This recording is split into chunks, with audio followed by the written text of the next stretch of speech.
just the same. For more information on how you can adopt, visit adoptuskids.org. A public service announcement from the U.S. Department of Health and Human Services, Adopt U.S. Kids, and the Ad Council. This is you over 30 years ago. Are we there yet? Are we there yet? And this is your mom when you drive her back from therapy. Are we there yet? Are we there yet? Are we there yet? Roles change without us noticing, and in your new role, we help you help. AARP gives you the information to help care for your mom so that you can have patience with her, just like she did with you. Visit aarp.org/caregiving or call 1-877-333-5885 to get practical health and wellness tips to provide even better care for your loved one. Are we there yet? Remember, visit aarp.org/caregiving.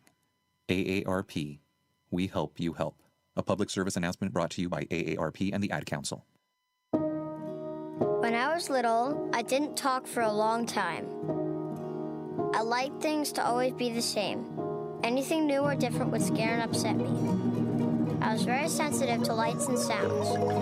It was almost like I had bigger eyes and ears than everyone else. So I built secret hiding places where nothing could get in. I didn't like looking people in the eye. It made me feel uncomfortable. I'd throw big tantrums over little things like when my socks didn't match. Sometimes I'd do the same things over and over. Until one day, I found out I had autism. My family got me help. Slowly, I learned how to live with it better. You can see signs of autism in children as young as 18 months. Early intervention can make a lifetime of difference. Learn the signs at autismspeaks.org/signs. Brought to you by Autism Speaks and the Ad Council. It's the Worldwide Sports Radio Network. It's time to wake up with the Morning Boys on Worldwide Sports Radio Network. And here's your host, Ryan Hickey.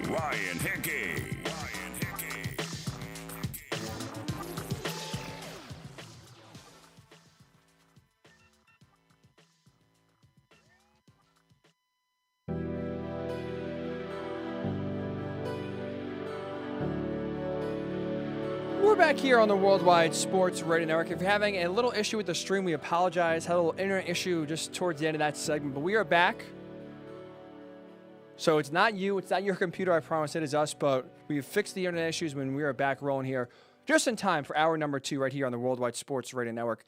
If you're just joining us, first of all, welcome. Thank you for watching and tuning in. We are talking a lot of MLB, especially now. We start with at least some overall takeaways and some baseball talk that has kind of shifted now, unfortunately, into how Major League Baseball is going to handle the virus. 8 players, 2 more coaches test positive for the coronavirus from the Marlins today. Their game with the Orioles has been canceled. And now really with at least 14 Marlins players and coaches have tested positive over this weekend, Major League Baseball is going to really be in the pressure cooker to see how they handle this. And I just said this a little bit a while ago, especially on Twitter, but I also reiterated it during the show. Major League Baseball, out of all the 4 major NFL, over the 4 sports leagues, MLB, NHL, NBA, and NFL, I trust the least to handle this the right way. They struggle with the simplest solutions. They always find a way to alienate themselves and alienate fans. And let's just say I'm not confident that they are going to be able to handle this smoothly. And my worry is that we're going to look back 2 weeks, 3 weeks, a month, 2 months from now, and how MLB handled the situation. I'm afraid we're going to look back and say that's not what you should have done. Memo to the 3 leagues, do the opposite of what baseball did. Because MLB has already, 3 games in, put their season in jeopardy. So I hope, I pray, that this can be handled in the right way, in a safe way that allows for games to continue while also ensuring player safety. But like I just talked about Tom Thibodeau's hiring with the Knicks, hoping and praying is not a strategy. You're in big trouble if that's your go-to move here to ensure that that protocols are being met and that safety for the players first is paramount. So get your thoughts again. Worldwide Sports Network on Twitter, WWSRN_radio on Twitter. Worldwide Sports Network on Facebook. If you're on the app, we appreciate you first of all downloading WWSRN for iOS or Worldwide Sports Network if you have Android. Write in the app. We'll read those comments as well. Well, and we'll see, but hopefully baseball can get it figured out. So again, if you're a Knicks fan, do you like the Tom Thibodeau hiring? Is it the right direction? I'm concerned with the direction they're going in. I hope it works out, but I don't have much faith. And I believe in 2 years and 3 years, we'll be right back in the same spot. Hopefully in the same chair, talking to you guys right here on the Worldwide Sports Radio Network, but with the same conversation. All right, Tom Thibodeau didn't work out. Couldn't get the Knicks to the promised land. Couldn't overcome just the horrific culture that is just encapsulating the Knicks. And we're back here talking about who they should hire and who is truly the right hire to get the Knicks going again. So again, if you want to talk about Tom Thibodeau or baseball, Worldwide Sports Radio Network on Facebook, WWSRN_radio on Twitter. So like I said, the Seahawks made a big trade here the other day, acquiring Jamal Adams from the Jets, giving up 2 first-round picks to get the safety. And it seems, or you would assume, they're going to pay him at some point. The reason why Jamal Adams was traded from the Jets was because of his contract dispute. He did not get a contract extension. He wanted one. Didn't feel the organization was truthful to him. Forced his way out. Now he's on the Seahawks. Seahawks going all in, trading 2 first-round picks for a safety. Puts a lot of pressure on them to win. So it got me thinking, who has the most pressure? Which NFL teams have the most pressure on them going to the 2020 season? Whether it's Super Bowl or bust, whether it's hoping to find the direction or hoping to find a franchise quarterback going forward. I think there's 5 teams that have the most pressure on them going forward. And I'll tell you which team has the absolute most pressure, more than any other team, or that they're facing coming into this year. We'll start with the Buccaneers. It makes sense, right? The Buccaneers go all in for Tom Brady. This is Super Bowl or bust for them when you sign a 43-year-old quarterback for, at best, we think they have a 2-year window to try to win a Super Bowl. And really, honestly, anything short of a Super Bowl would be a disappointment. I don't think Bucs fans, they look back on the Tom Brady era 10 years from now, and let's say there was one NFC title game and another playoff appearance, or even 2 NFC title games, maybe even not even a Super Bowl appearance, I don't think they would call that a success. I understand the Buccaneers, since 2002, haven't had much success, haven't sniffed the playoffs that often. But when you bring in Tom Brady, when you surround him with weapons like Rob Gronkowski, you have Mike Evans, you have Chris Godwin, the expectation is to win and win a lot. Well, let's also not forget, Bruce Arians has already retired once from the Cardinals a few years ago. I don't think it's safe to say he's here for another even 5 years. So this is really, the Buccaneers have a 2-year window for them to really capitalize and really try to have as much success as possible. The time is now to win. So for them, its expectations are a Super Bowl or bust. That's why I think the Buccaneers have a ton of pressure on them. Same thing with the Saints. This is really Drew Brees' last chance to get another Super Bowl ring. They've had great regular seasons. They've had a lot of success, especially in the Dome. They put up a ton of points, a ton of stats. Drew Brees is one of the most decorated and accomplished quarterbacks statistically to ever play the game. For the last few years, they've had brutal playoff losses. For all those great stats, for those historic records he has set, Drew Brees has only 1 Super Bowl appearance. Now, he won it, but only 1 Super Bowl appearance.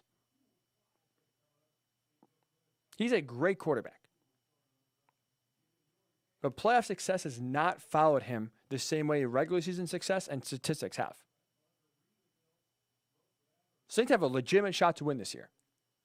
Division got harder, but they have a great team around them. And this truly is, with Drew Brees heading out retirement, flirting with retirement, this is the last chance to get Drew Brees another ring. I think they have a ton of pressure on him.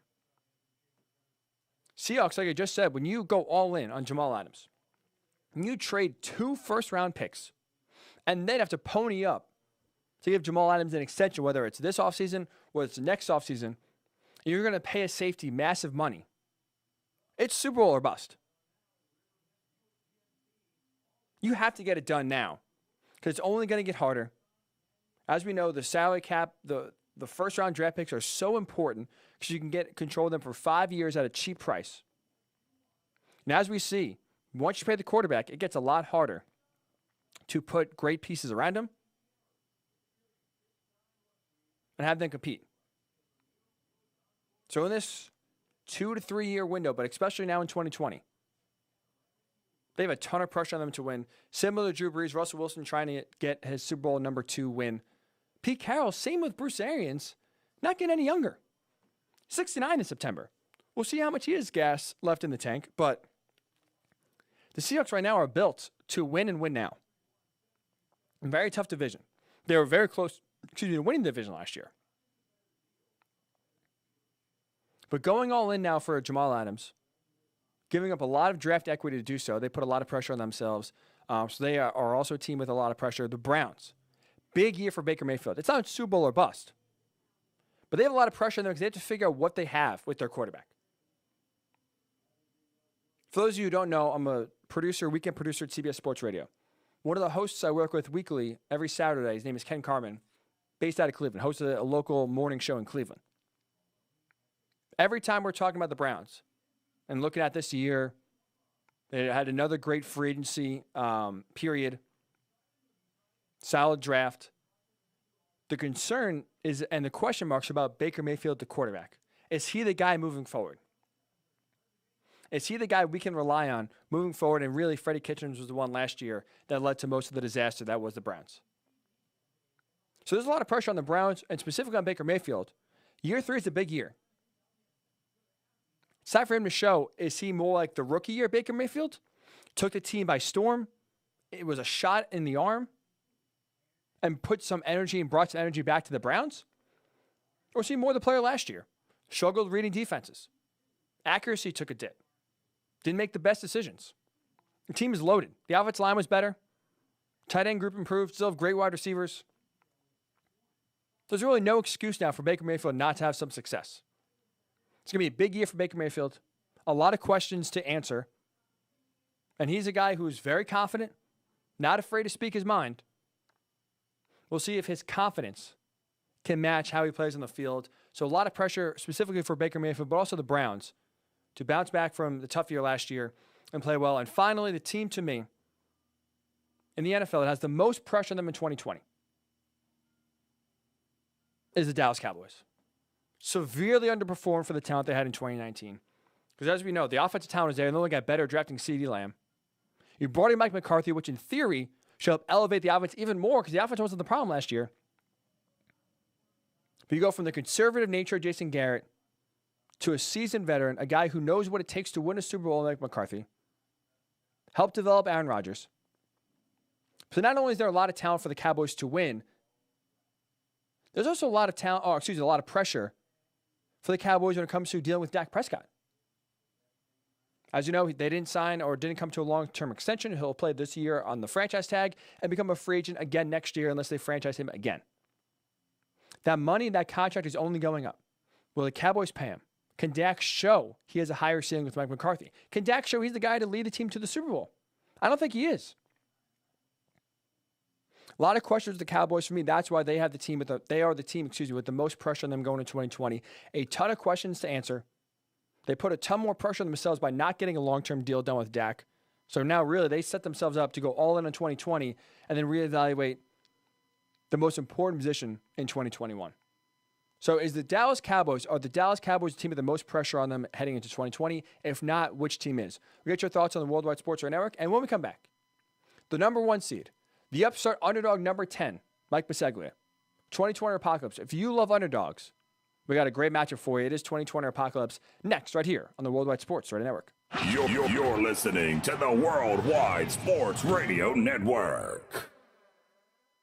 Do current market conditions have you nervous? Our experienced team of financial professionals at Heritage Harbor Financial Associates understands that no two investors are alike.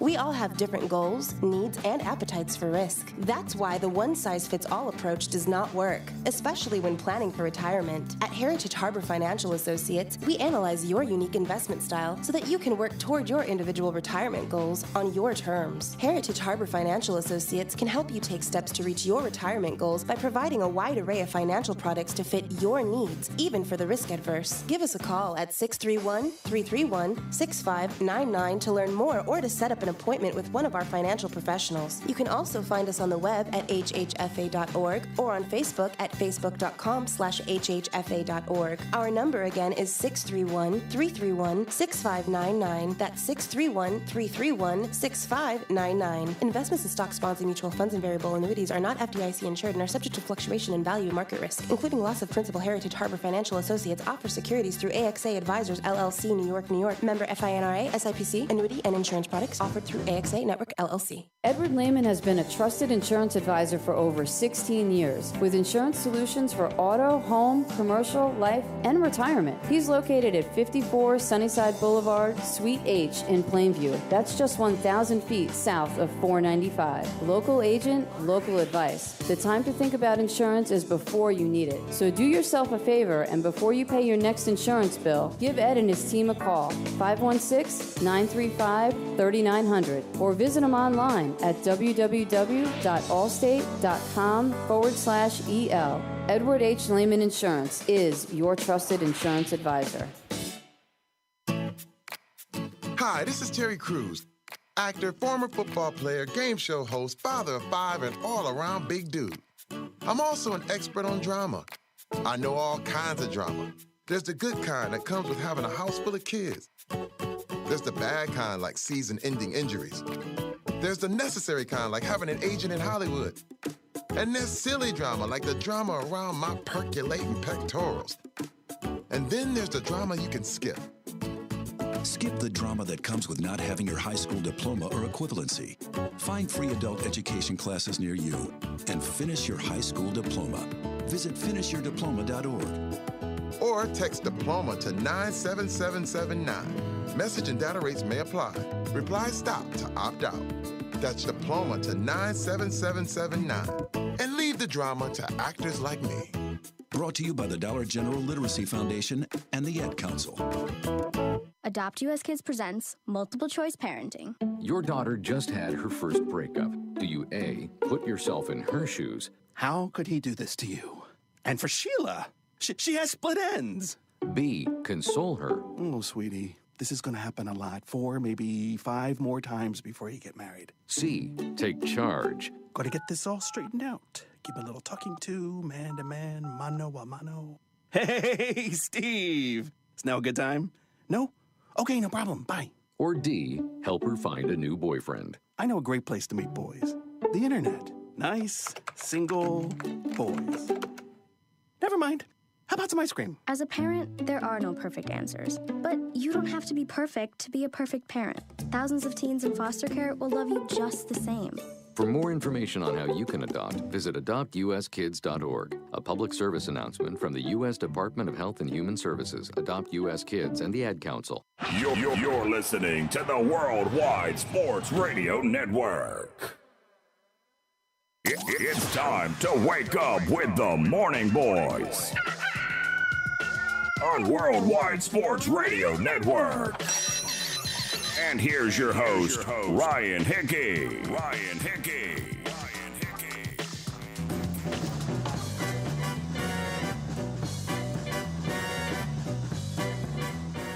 And welcome back into the Worldwide Sports Radio Network. 10:20, every single show we've been rolling here at 10:20, 2020 Apocalypse. We've gone through the regular season. You've gotten halfway through the Elite Eight, as we have two members already punched their ticket to go to the Elite Eight, in Lauren and Sarah. And now we look to punch 2 more tickets this week, today, and also on Thursday. We have a very, very intriguing Cinderella story brewing here. So if you're just tuning in for the first time, this is a matchup you are really going to like, and it's going to be a lot of fun. The number 1 seed returning, guy who crushed it in his regular season debut, the soon-to-be lawyer himself. It is the great Joe Thibodeau. Joe, welcome. How are you? What's up? I'm good. How's it going? We're doing great. Hopefully, I know our baseball team's had a little bit of a different weekend, but hopefully we'll still be able to watch some baseball at this point, tomorrow. Who knows? That's not exactly the most encouraging sign. But hey, you know what? 2020 Apocalypse, we're keeping it loose. We're having some fun. And we won't let that get us down. Your competitor today, Joe, a 10 seed, the man who has, again, already put the Cinderella shoe on, got the last question right in the regular season just to get into the playoffs, upset the 7 seed in the first round of the play-in game. The 10 seed, trying to channel the same intensity and Cinderella-ness that his Nets are going to have in the bubble starting this weekend. It's the great Mike Biseglia. Mike, what's up? Hey, Ryan. How are you doing, man? Yeah, I'm looking forward to a Nets big playoff run. I have a lot of faith in Joe Harris. I think he's going to erupt and become a top 10 NBA player in this bubble. Look forward to that. I think you can really give the Nets a lot of motivation and inspiration here. You win. You knock off the 1 seed. All of a sudden now, a guy who barely got in the playoffs is making some noise in the Final Four. Maybe the hottest person in all the tournament. Maybe the Nets can have the same thing. Things are looking not great. Get in the playoffs, boom, and here come the Nets. Just take off. Can you be the inspiration, you think? Yeah, I think so. And honestly, Ryan, my strategy has just been to go with go with the opposite answer that I think is going to be wrong, and it's paid off in the last 2 games. At the end, I'm like, that's not the one I want. I'll do the opposite, and it's worked. Wow, how about that? The man who does the opposite, channels his great George Costanza in the opposite. Exactly. Has worked out so far. We'll see how that strategy plays off. So as you can hear, you two on the phone at the same time. Since Joe is the number 1 seed, he will answer first for every other question. Sorry, number 1. So Joe will go first, and then Mike, you will follow up with your answer, and we will alternate going first for 5 questions. Highest score wins, and now we have overtime, 3 questions, and we will settle the score that way with a good old-fashioned duel. Fellas, are you guys ready to go? Cool. Yes, let's do it. All right, Feeling Thibodeau. the pressure, but I'm ready. I know you weirdly do feel this jolt of anxiety, Hickey. I got to be honest. Really? Really playing mind games with my brain. Oh yeah, couldn't sleep last night. Oh jeez. And now I'm here, and I'm like, I'm going up against a soon-to-be lawyer. I'm like, what am I doing? Wow, the sleepless nights. I was not expecting that. We'll see who can. I guess the nerves are both there, so we'll see who can channel them best. A lot of poise on 2020 Apocalypse. That is the big key here. Joe, we will start with you. Number 1.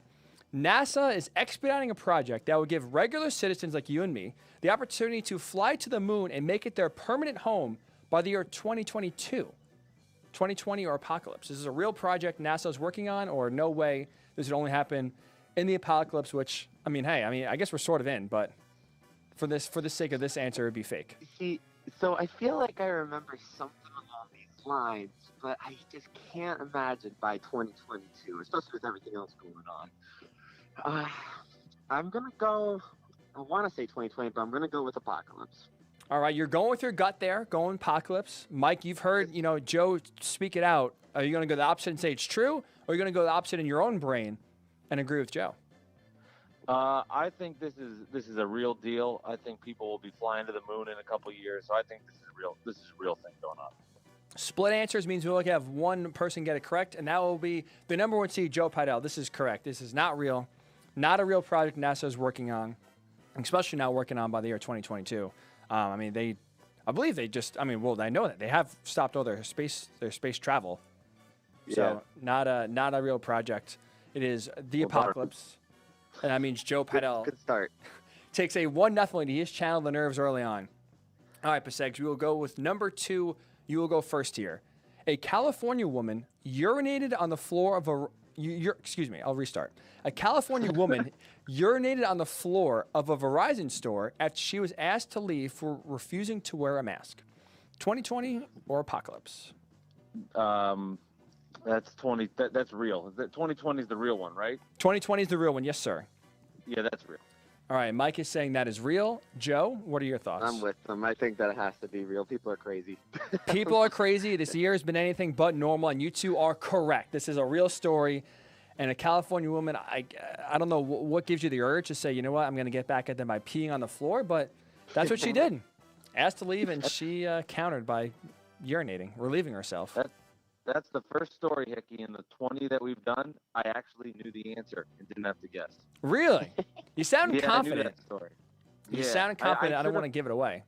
I know. Now I'm thinking back. I should have played it out like a little strategy. I should have been like, well, I screwed that up. I was too quick on the trigger. That's a lesson learned. That's why I'm a 10 seed and not a 1. But oh well. I think Rob Young even said it. How there's definitely more of a strategy, but you don't want to give it away. Right. Exactly. Just got to be you got to play it out there. Bad job by me. Funny. Strategy didn't. But listen, either way, you both got it right. Maybe Mike too confident. We'll see. But that's part of the. That's why I love having everyone on the phone at the same time. Bring some real strategy, just like baseball with the extra inning rule. We're bringing more strategy into this game, making it tougher. But in that note, you two are both correct. Joe Pidell still with a 2-1 lead going to question number 3. And Pidell, you will start off answering first. Pirate attacks have doubled in Asia due to the coronavirus, specifically to the virus. 2020 or apocalypse? Oh, my God, that's a tough one. That has nothing to do with anything. I want to, make logic out of this, but I don't think I can. All right, so pirate attacks have doubled in Asia? Yes. Since the coronavirus started? Yes. And it's being tied specifically to the virus itself. Since the virus started infiltrating, especially Asia, these pirate attacks have increased. So it's funny because I don't know how many pirate attacks in Asia actually happen because I just always hear about them outside of Africa, kind of. But so I can't really make any logic out of this. I'm gonna go true. Why not? All right, you're going 2020. Besegs, what are we thinking here? I agree. I think it's true as well. You two would both be correct. This is true. They say because global trade has lessened, that a lot of these cities have become poorer, and now pirate attacks have doubled to get some money, get some food. But specifically because the coronavirus has really slowed down a lot of global trading, they have partnered that with these pirate attacks. So that's why, specifically thanks to the coronavirus, pirate attacks have increased double the amount in Asia. So not really a good time if you want to drive a cargo ship, I guess. Yeah, keep the pirates over there. Keep the pirates over there and not here. That is for sure. All right, Joe, you're up 3-2. 2 questions ago. Besegs, you will go first here for number 4. A town in Ohio is changing the town name to Fauci in order to honor Dr. Fauci's work during the pandemic. 2020 or apocalypse? Apocalypse. Okay, there we go. Well, what are we thinking here, Joe? Gave you nothing there. Gave you one word. I don't know if that gave it away or helped concrete your answer. But Mikey B sounds very confident in apocalypse. Okay, so I'm trying to remember. It's a very split party kind of thing with him. So I'm trying to think if that could play a role in who would actually change their town name to that. I'm gonna go true. All right, split answers. Besegs is correct. The one-word man himself, very confident, whether you throw Joe off intentionally or not, it did work. Besegs, you are correct. It is the apocalypse. That is not a real thing. No Fauciville coming to Ohio. And now I thought I saw that Flavor Town might be coming to Ohio in honor of diners, drive-ins, and dives. I saw that, but I'm not sure. Yeah, I didn't see the Fauci Town. So anyway, Flavor. Wow. Guy Fieri getting a town named after him first before Dr. Fauci. How about that? Ohio loves honoring those who make big differences in the world. Let's just say diners, drive-ins, and dives have done that. That is for sure. But now, gentlemen, we have ourselves a duel. 3-3. One question correct.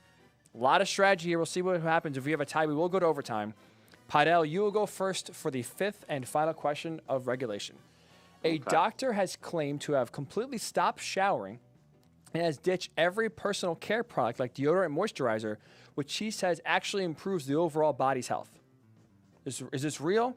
And has he shown it? Or is this fake fake, only happening in the apocalypse? Stopping showering, stopping wearing deodorant and moisturizer actually helps make your body healthier. 2020 or apocalypse? 2020. All right, Besegs. What's going through your mind here? Because you're going to be the last person to answer. Do you go say the same answer to draw out a tie? You go apocalypse to get a winner here? What are we thinking? What's going through your brain? What's going through my brain is I'm going to go apocalypse. Normally, I'm just going to go again with my strategy and see if it works. I want to say 2020, but I'm just going to go with the opposite answer, so I'll say apocalypse. All right. This That is means 50-50, so. 50-50. We will have a That winner. And unfortunately, Biseglia, your Cinderella ride has ended. It is true. It is 2020. A doctor wrote a book even. Someone how he stopped showering, ditched every personal care product. It actually helps overall health, including especially with your skin, but overall health. He says it has scientific evidence to prove that has increased because he stopped showering. This is a real story, and thus the 1 seed, Joe Pidell, the man very nervous about coming in here, does go to the Final Four, where you will face Lauren Clark, a little 1 versus 4 matchup in the Final Four. Pidell, congratulations. Thank you. The show goes on. The show goes on. Bisegs, we all love a Cinderella. We all love a good underdog. I know, low key, I was rooting for you to keep it going here. I'm sorry we have nothing for you, but we appreciate you coming on. We appreciate the opposite thinking, and hopefully we'll do it again soon. Yeah, it was an honor. It was great going up against the number 1 seed, and I the way I'll be looking at this moving forward is, the man that beat you got to be rooting for him moving forward, so you can say you lost to the best. Certainly today was a challenge. I think there's more I can learn and grow from and become a better competitor, and maybe just study the web and understand your sick brain a little better, Hickey, and I'll be ready. Hopefully, I guess we're not playing this in 2021, but we'll see. If we are, I'll be ready. That's a good point. Hopefully this is the one and only season of 2020 or Apocalypse. If we have to do 2021 or Apocalypse, yeah, like I said, we're all in big trouble here going forward. But again, Pidell, congratulations. We'll see you in the Final Four. Enjoy the win. Awesome. All right, thank you, guys. Thank you, fellas. Always a blast. Always a blast. There is the 1 seed, Joe Pidell himself, fights off and eliminates the Cinderella story, the biggest story so far and the greatest story. If you love upsets, if you love Cinderellas, which we all love March Madness for that, right? We all love the Florida Gulf Coasts, the George Masons wreaking havoc, upsetting the favorites. But Joe Pidell, the number 1 seed, not intimidated and continues to go on. He advances to the Final Four. We will take on Lauren Clark. We will finish the Final Four. 3 of the 4 have cemented their place. Rob Young, Cody Enos, the 2 versus the 7 matchup on Thursday, as we will finish and get a Final Four ready to go by this time on Thursday. So we appreciate Joe and congratulate Joe and appreciate Mike for playing and having a great run. That's for sure. When we come back, we'll finish off the show. Jamal Adams traded. He wanted out from the Jets. He got his wish, and now he's a member of the Seattle Seahawks. We'll discuss the trade with the great Errol Marks, president of Worldwide Sports, and Eric, big Jets fan. So as you know, Errol is not short on opinions. So I'm sure he is very fired up. And we'll also talk about player movement. Player movement, especially now in the NFL, is becoming more and more popular. Is this a good thing for sports and a good thing for the NFL? We'll discuss that when the Morning Boys Ryan Hickey return right here on the Worldwide Sports Radio Network. It's the Worldwide Sports Radio Network. Edward Lehman has been a trusted insurance advisor for over 16 years with insurance solutions for auto, home, commercial, life, and retirement. He's located at 54 Sunnyside Boulevard, Suite H in Plainview. That's just 1,000 feet south of 495. Local agent, local advice. The time to think about insurance is before you need it. So do yourself a favor, and before you pay your next insurance bill, give Ed and his team a call, 516-935-3900, or visit him online at www.allstate.com/EL. Edward H. Lehman Insurance is your trusted insurance advisor. Be fearless at MMA Long Island and Seituha Karate. Located at 28 Colt Court in Ronkonkoma, MMA Long Island is the martial arts school for you if you want to learn combat-proven techniques, build confidence, discipline, and self-esteem while learning real martial arts to fight back against bullies, predators, and peer pressure. MMA Long Island offers group and private lessons for all ages and levels in traditional Goju-Ryu Karate, MMA, and self-defense. MMA Long Island is one of Long Island's most affordable martial arts schools. There are no promotion, belt, or membership fees, and family discounts are available. All classes are taught by 7th degree black belt Sensei John Benedict with over 30 years teaching experience. So whether you want to get in the ring or protect yourself and your family, MMA Long Island can help you reach your goals. Visit MMALongIsland.com. That's MMALongIsland.com, or call or text 516-381-9660. That's 516-381-9660. Of course my kid's in the right car seat. Well, I think he is. Yeah, my kid's in a booster seat. He was ready to move up. He is ready, right? Her car seat looks like the right size. There are probably rules on when to move up to a booster seat, aren't there? Rear facing, forward facing. I think I have it right. Car crashes are a leading killer of children 1 to 13. Are your children in the right car seat for their age and size? Don't think you know you know. Go to safercar.gov/the right seat. I know my child's in the right car seat, or else I wouldn't get in the driver's seat. Brought to you by the National Highway Traffic Safety Administration and the Ad Council. You don't usually get a stock tip from a 16-year-old, but I'm here to tell you about a different kind of stock. It's called Better Futures, a stock for social change that's not about making money. Instead, you invest to help students like me go to college. This is beyond a simple donation. It's the opportunity for America to invest in its kids and take an active stake in the future of the country. The return on your investment isn't money. What you get back is knowing you protected our potential. So one day, that potential can grow up to become surgeons and architects, executives and engineers, people who can change the future just by being a part of it. My name is Alicia, and I'm your dividend. Invest in better futures with UNCF. Visit uncf.org/invest. A mind is a terrible thing to waste, but a wonderful thing to invest in. A public service announcement brought to you by UNCF and the Ad Council. You're listening to the Worldwide Sports Radio Network. It's time to wake up with the Morning Boys on Worldwide Sports Radio Network. And here's your host, Ryan Hickey. And welcome back into the Worldwide Sports Radio Network right here on this Monday morning. A very, very busy Monday morning. You had baseball start. Hopefully it can continue. The Yankees and Phillies game officially postponed for tonight. Marlins, 14 players and coaches have tested positive for coronavirus, a total outbreak so far, and really the worst case nightmare scenario for baseball as they have to deal with that. We'll see what happens to the fallout if the season can continue or it'll be put on pause so far. Marlins game postponed, Phillies and Yankees game tonight postponed. The Knicks hire head coach. The Jets trade Jamal Adams. Just a ton happening. For 3 or 4 months we're without sports, and now all of a sudden sports comes back and the levees just completely open up. No one would rather finish out the show with, no one would rather talk to than the great president of the Worldwide Sports Network, Jets fan himself, baseball fan himself, Knicks fan himself. It is the great Errol Marks. What up, Errol?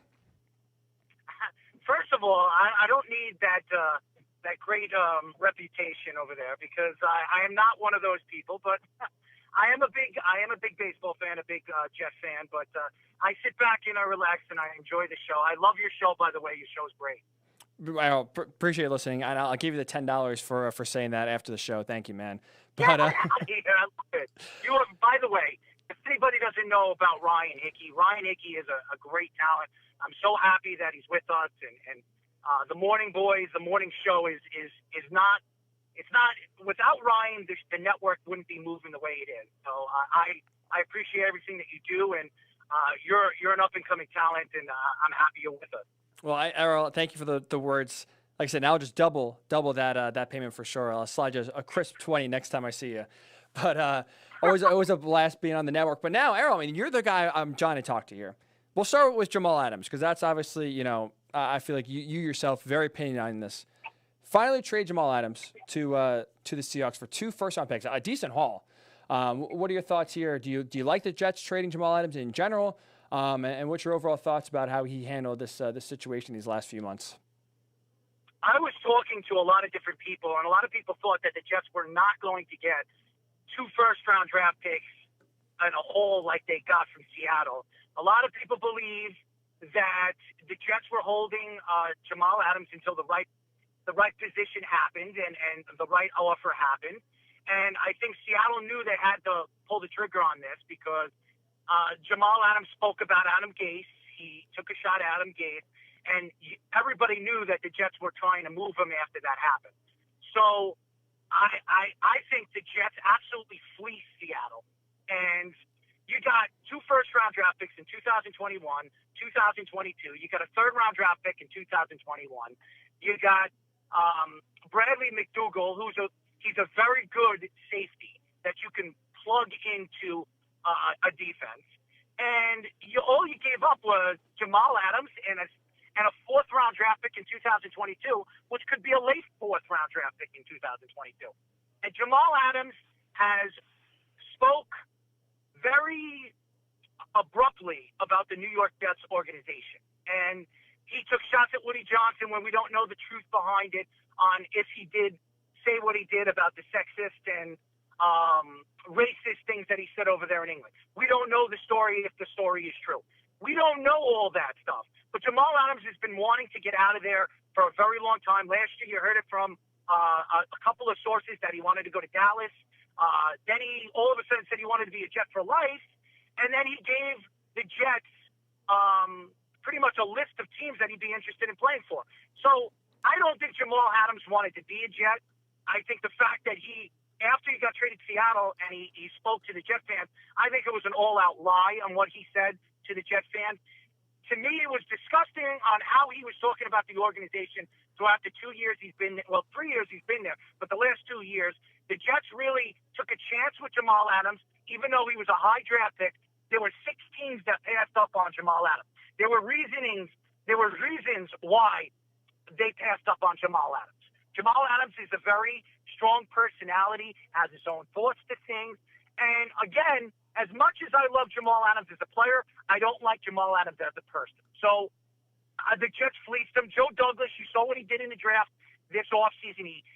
Everybody said that he had to reconstruct that offensive line. He had 6 or 7 offensive linemen, including their first-round draft pick in Beckham, who is going to show you guys why he's mean and why he's going to be an excellent tackle in the league. And he added a wide receiver in the 2nd round, maneuvering, trading down, trading up with Seattle the way he did, and then all of a sudden trading with the New England Patriots for 2 fourths and a 6th next year. He has been what the Jets needed. This is, and I said this 2 years ago when the Jets brought in Joe Douglas. The best acquisition they made in the offseason was not C.J. Mosley. It wasn't Le'Veon Bell. It was Joe Douglas. This guy knows how to construct a team. He's been around winning teams and winning organizations. 2-time Super Bowl champion with the Baltimore Ravens. 1-time Super Bowl champion with the Philadelphia Eagles. This guy is a smart guy, very well respected around the league, and a great talent evaluator. It was a steal. Look what the Bears did, Ryan. Look what the Bears did. The Bears traded a couple of years ago for Khalil Mack. Yep. They got 2 first-round draft picks from Oakland. That is it. That's all they got.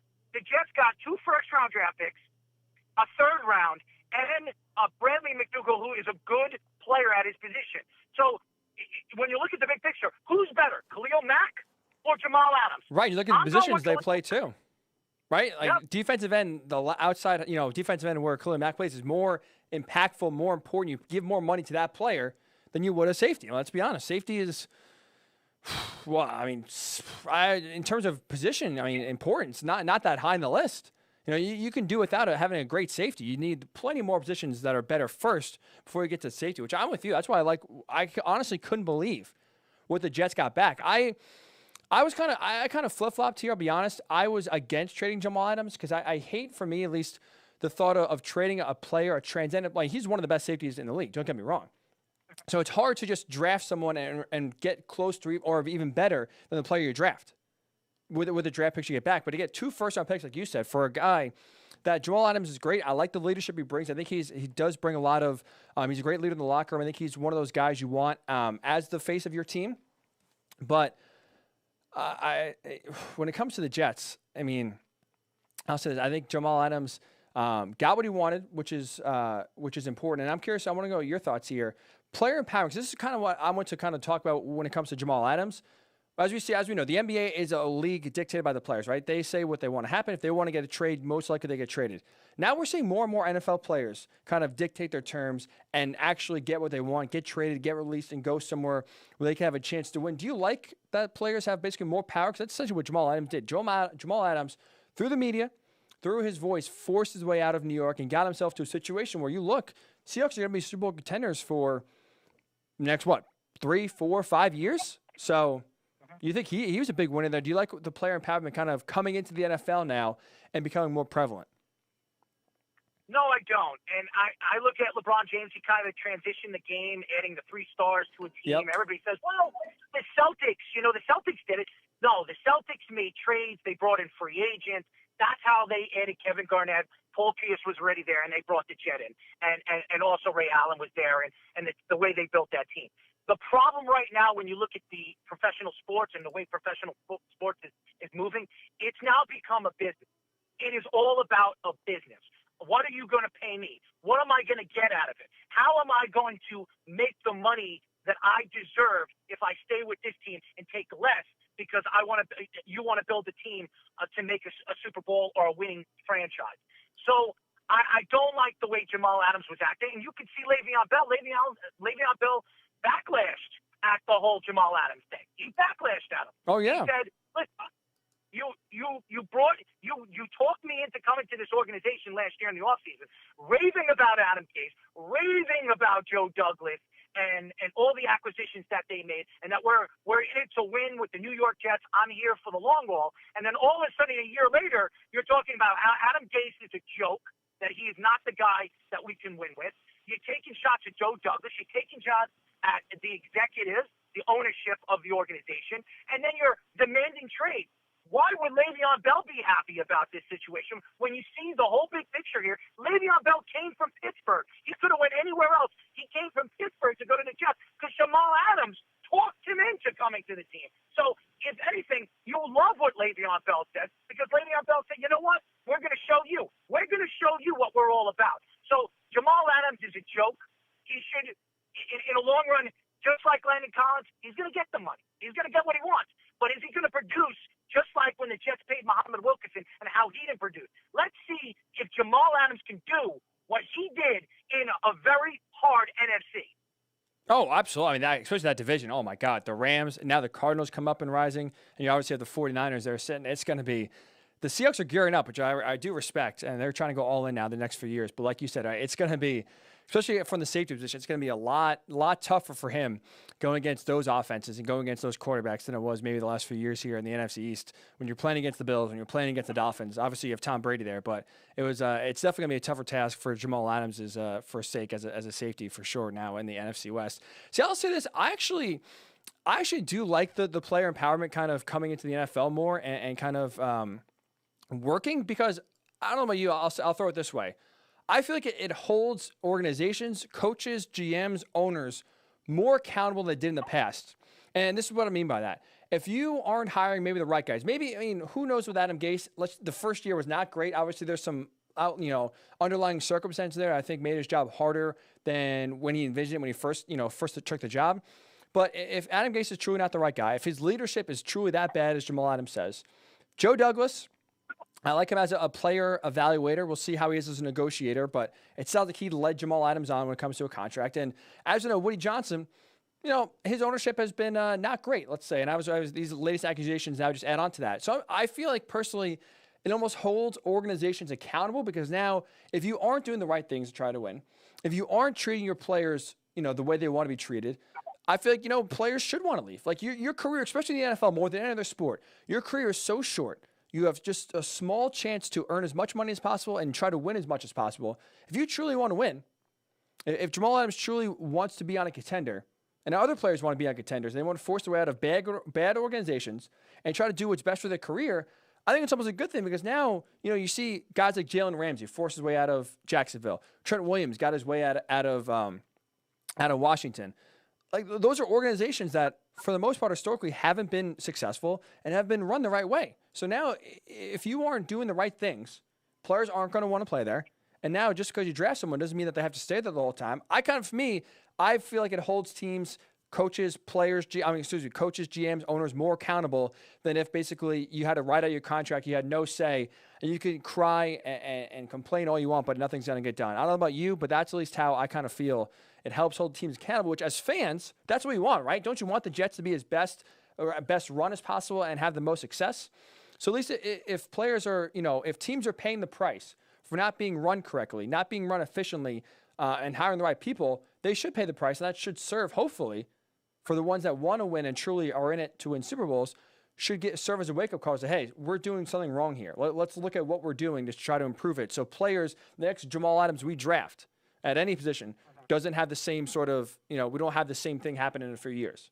Do you agree with that thought at all or no? Yes, I do. And you make some quality points, and you also forgot about Mika Fitzpatrick. He wanted out of Miami. He got traded to Pittsburgh. Yes. Right. He didn't like the direction of the tanking, and he got out. It's a good call. It's a great call. Mm-hmm. And you look at Jamal Adams right now, and you know this more as much as I do, Ryan. He's going to a Seattle team that their offensive line stinks. They traded they let their best offensive lineman go to free agency to the team that he played for, the New York Jets, George Font. This is an offensive line that's not strong at all. Their secondary is better with him, but their front seven last year, let's be quite honest, and Clowney's no longer there. They traded away Clark. This is not a good front seven. This team was built on defense, built around Russell Wilson. Russell Wilson is not protected. Your front seven is not as good and is not as dominant now that Clowney and Clark are not going to be there. What are they going to do? This is still a team that has a lot of holes. So the Jets could have gotten gems right now, because I'm going to tell you this. If Seattle's going right now this year, that division is stacked. And that NFC as a whole, it is stacked from top to bottom. You're talking about Tampa adding Tom Brady. You're talking about Atlanta being better this year. You're talking about even though I don't think Carolina is going to be a good team, they're going to be a challenging team because they have a very good running game. So this is a league where it's completely transitioned to what it was last year. Even though Seattle was great last year, I don't trust that Seattle this year, even with Pete Carroll's a year older as a coach. He's the oldest coach in the NFL right now. He's even older than Bill Belichick. And this is a team that's kind of trying to find himself again. They're trying to build a new Legion of Boom. And I just don't think that the quality of talent that they have in the secondary, even with Jamal Adams, is enough to say that they're going to be a Super Bowl contender in the NFC. I just still like the roster, but also the thing working against the Seahawks, like you just mentioned, the NFC is so deep, right? The AFC is really a two-team league with the Chiefs and the Ravens. NFC has so many different contenders. You can point to 5 different teams right now that legitimately can make the Super Bowl out of the NFC. It's just that much, like you said, every round of the playoffs is just that much harder, and it's that much more of a crapshoot. Since we're on time, I just want to get this before we get out of here. Knicks hire Tom Thibodeau.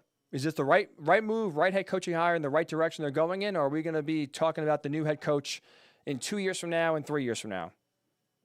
Guys, go read my story in November of 2019. I wrote a story stating that Tom Thibodeau, this was when Phil Jackson was there, Tom Thibodeau will be the next head coach of the New York Knicks. Wow. You called it, huh? Yes, I almost said it almost 10 months ago. Speedy talks about it all the time. He said, you called it. I also said that Jamal Adams was going to be traded for two firsts and a third or a fourth. And Mikey C argued it over and over again. There's no way they're going to get a haul like that. He was wrong. I was right about it. I'm not always right, but I'm right sometimes. So do I like the move? I didn't like Jason Kidd. I don't like what he did off the field. Eric Coleman, me and Eric arguing about this on the Weekend Crunch on Saturday. I won a 3.9. I didn't like the fact that they were very interested in Jason Kidd. I really liked Kenny Atkinson. I really did. If it wasn't Tom Thibodeau, I wanted it to be Kenny Atkinson. I like Tom Thibodeau because he's a drill sergeant. He's a guy that's going to push the players. A lot of people think that he doesn't really develop players. You can't say he doesn't develop players because he developed Derrick Rose, he developed Butler, all these guys that we saw, even Noah. He developed those Chicago Bulls. Did it work over there at the Timberwolves? He was the GM of the team. He was running the team, and he was the head coach of the team. It didn't work over there. He brought Jimmy Butler in there. It helped their growth as a team with Andrew Wiggins and Karl Anthony Towns. And you saw one way or another there had to be somebody that had to be out. It was obviously Tom Thibodeau after Jimmy Butler was gone. So Do I like this move? I love this move. I wanted Tom Thibodeau from the beginning. I didn't want Mark Jackson. He hasn't coached in 7 years, and he does a lot of things off the field that makes absolutely no sense. And Jeff Van Gundy, as much as I love Jeff, and I adore him as the head coach of the New York Knicks in the 90s, Jeff Van Gundy has not been a head coach in a very long time, since Houston. So I didn't want him either. So Tom Thibodeau was the guy. He's the guy that I want. He's the guy I wanted when Phil Jackson was coaching the team. I didn't want Jeff Hornacek. And everybody knows the whole story behind Tom Thibodeau. He grew up in New York. He grew up with the Knicks coaching staff. He grew up under Pat Riley, Jeff Van Gundy, and Stan Van Gundy. Okay? This guy is a born Knicks fan. He always wanted to be the New York Knicks head coach. He had 3 chances, 3 GMs that interviewed him over the years with the New York Knicks, and none of them took a chance with him. Now, Rose took over. He gave him a chance. I believe this is a great move for the New York Knicks. We're in agreement and lockstep. I thought Kenny Atkinson personally was the guy, because the thing I worried about with Thibodeau's hiring is that the path they're going down and what they want to happen is try to reach the playoffs like ASAP. And to me, at least, what Kenny Atkinson did in Brooklyn, developing and building a nucleus from the bottom up to where you build a solid core of players that now all of a sudden are 1 or 2 star players away. To me, that's how you actually get big-time stars, whether it's free agency or trades, to the Knicks. And my concern is that now we're going to go back down the same route we've always been hearing for the last decade. It feels like we're gonna free up cap space. We're going to make a run at the next big-time free agent, whether it's Giannis in 2021 or insert any big-time free agent here. We're going to make a run at him, and then what happens? They go to another team, and the Knicks are like left picking at the pieces, signing Julius Randle, and then claiming that that's the plan they had all along. To me, that's why I really liked Kenny Atkinson. They have a lot of young players. I think Frank Ntilikina has talent. I think Kevin Knox has talent. I like R.G. Barrett. I like Mitchell Robinson. But those players are young and need to be developed, and that's the area the Knicks have struggled in the most. They've been terrible. They've been always in the lottery conversation, and the only player that actually worked out, where they developed really well and became a star, was traded away in Kristaps Porzingis. And that's at least my frustration, is that they've struggled mightily when it comes to developing young talent and building a core. And instead, they've always gone for the Band-Aid, the quick fix, and it hasn't worked. And my concern is, at least with the Thibodeau hire compared to others like Kenny Atkinson, they're going down that same path, maybe a tiny bit different, but the overall idea is the same. And unfortunately, again, whether it's in 2 years, whether it's in 3 years, we'll be having the same conversation, because the Knicks have failed to sign a big-time star. They've failed to develop the young talent. They'll be drafting young again. I mean, they'll be drafting high again this draft. And it's the same question, the same conversation we're going to be having. And it's just like, it's the definition of insanity, Errol. I'm done. I need something new, a new idea, because the one area they have yet to go down is the player development route. They've got, that's the one area they really haven't tried in trying to turn the Knicks around. And I feel personally that's the best way to actually bring stars in and actually turn the team around. But for whatever reason, James Dolan's not patient. He doesn't want to do that. Whatever. He thinks the Knicks are better than they truly are. James Dolan, Ryan, James Dolan didn't want Tom Thibodeau. It was Rose. Tom Thibodeau was not James Dolan's favorite when they were interviewing him with Phil Jackson, with Jeff Hornacek. He didn't want a guy that was going to he demands respect from the locker rooms, demands respect from the executives up top. I think Tom Thibodeau is going to be a great coach for the Knicks. I think it was a fallout over there with the Timberwolves. I wouldn't have given him the GM position and the head coach position. It didn't make any sense. Why they did that, it affected the team, it affected the growth of some of the young players because of it. I think Tom needs to concentrate on the team and the player development. I think if you look at Derrick Rose before he got hurt, look at Jimmy Butler. Jimmy Butler showed you when he came into the league, he was an offensive talent. He transitioned into offensive talent because Tom Thibodeau pushed him to play back and forth defense and offense and actually develop a shot. So I think Tom Thibodeau can develop players. I think he fits the culture of the New York Knicks, and we need a hard-nosed guy. We haven't had a guy like that since Van Gundy, since Pat Riley. I want a guy that's going to he's going to drop the hammer on the players if they're not going to play defense and do the things that they're supposed to do on the court. When have we seen a New York Knicks team play defense? Seriously. When was the last time we seen I agree, Errol. When we've seen the last time they were actually successful either. It's been, unfortunately, it's been too long. Hopefully, I'm rooting for Thibodeau. I hope it happens. I'm personally skeptical myself, but I hope, like I said, we'll be talking some Knicks basketball here in a few months and be talking about how much success they're having. But we'll obviously that's a lot of hope there. It's a lot of hope, but fingers crossed we'll be having some sort of conversation. But Errol, I appreciate you coming on, man. Weekend Crunch every Saturday night, 7 to 9 on 103.9 right here on Long Island. Down to the wire, 6 o'clock tonight. Errol, as you hear, very opinionated, first time on the Worldwide Sports Radio Network since the Jamal Adams trade, since the Thibodeau hire. He has a lot to say. Down the wire, 6 o'clock right here on the Worldwide Sports Radio Network. Have a great show tonight, Errol. Thanks for coming on, man. Well, great. I'll tell you guys, fans, everybody that listens to this show, this is one of our top shows on our network. Ryan is a fantastic talent. Happy that he's with us. I want him to grow with us. I want him to be a part of the growth of where we're going in the future. Ryan, your show is amazing. I want you to know that. So I really appreciate everything that you do, and keep it up, man. Thanks, Errol. You're the man. Thank you, buddy. Later, bro. Later. The great Errol Marks, as you hear, very happy about the Jets draft. The Jets trade, and also happy with the Tom Thibodeau hiring. And I hope he's right. I really do. I'm skeptical myself, but I really hope Errol's right, and we have some positive Knicks basketball to talk about. That's going to do it for this show. We appreciate you tuning in. We appreciate and congratulate Joe Pidell on moving on to the Final Four of 2020 Apocalypse. He will crown a fourth and final contestant going to the Final Four on Thursday. Hopefully we'll have some baseball to talk about by the time we're on the air again on Thursday. But enjoy the rest of your week. Stay safe. Stay sane. We'll talk to you Thursday morning, right here on the Worldwide Sports Radio Network. It's the Worldwide Sports Radio Network.